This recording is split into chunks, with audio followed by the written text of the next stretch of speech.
Welcome back. The Democrat-controlled House approving a war powers resolution limiting the president's military capabilities just 1 week after Soleimani's death. So does the measure keep America out of conflict or undermine the president's authority? Joining me now with more, a 2016 Trump campaign foreign policy advisor, Kiron Skinner. Thank you so much for joining us. We appreciate it, Kiron. Thank you. So let's take a look at the actual vote count for this resolution. 224 Democrats voted in favor of it. 194 Republicans voted against it. So it wasn't along party lines. You had 8 Democrats crossing over, voting against, and you had 3 GOP, including Matt Gaetz, who is, of course, a strong supporter of the president, voting in favor. So what exactly, tell everyone at home, does this mean, if anything at all, to the president? It means a great deal because this happens periodically in when the U.S. finds itself on a war footing. And it is the responsibility of the first branch of government to play a central role under its constitutional responsibility for what happens in war. Congress has to authorize, declare, and appropriate. So it has a huge role, but often Congress has not taken up that responsibility. We know that in the 2000s, the U.S., since 9/11, has been involved in military conflict and kinetic activity. But it needs to have a deeper grounding as these activities evolve and morph into new conflicts, a direction from Congress. Even though this is a political environment, Congress is attempting to do something that's is what it should be doing.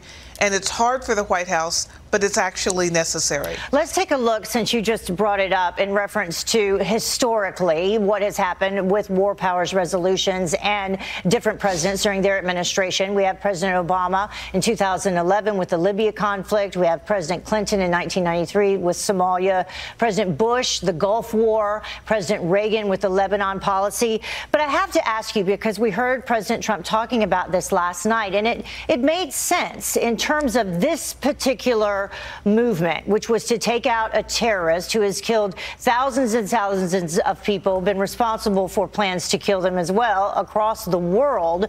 Would there have been time, first of all, to pause and let Congress know what was happening? And then 2, because we know the number of leaks have been historical coming out of this administration, would that have put the entire mission in jeopardy?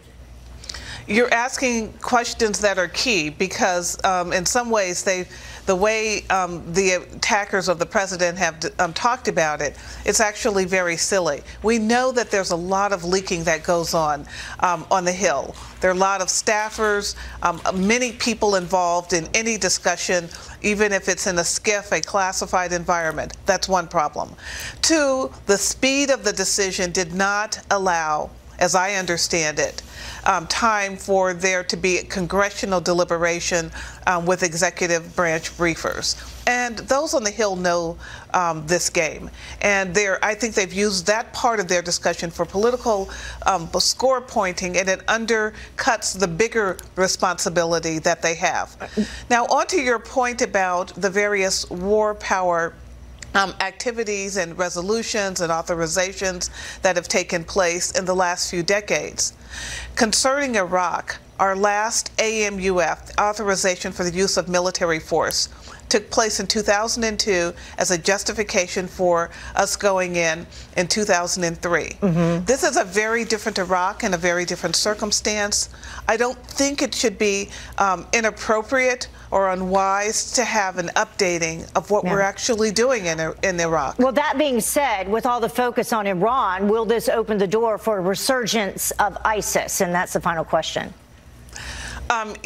Yes, and many of us in the foreign policy community have been talking about that with great concern in the last few days because a political vacuum, a power vacuum, a military vacuum can be created and is being created for ISIS as the U.S. attempts to multitask, and it just simply cannot protect its own forces and facilities in Iraq and do the full-time work that's needed to train the Iraqi forces and protect Americans and those and others against ISIS. This is a very hard problem. Yeah, well, bottom line is, though, at this point, we do know that Soleimani's dead, and that does make Americans and other people across the world at least a little bit safer. Kiron, thank you so much. We appreciate you joining us. Thank you.